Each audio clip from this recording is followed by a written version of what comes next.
تفكرت يوما بمعنى الصديق، وأرسلت طرفي بفكر عميق، ترى ما سيرس عليه اختياري، وماذا سيغدو كظل رفيقي. وقالوا سيضنيك بحث دقيق، فجهزت نفسي لبحث الدقيق.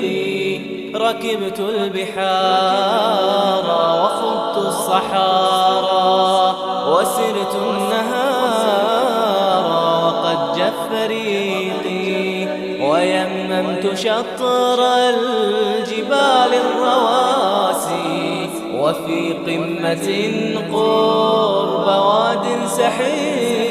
دعوت الإله الذي لا إله سواه بأن أهتدي للطريق. دعوت الإله الذي لا إله سواه بأن أهتدي للطريق، أهتدي للطريق.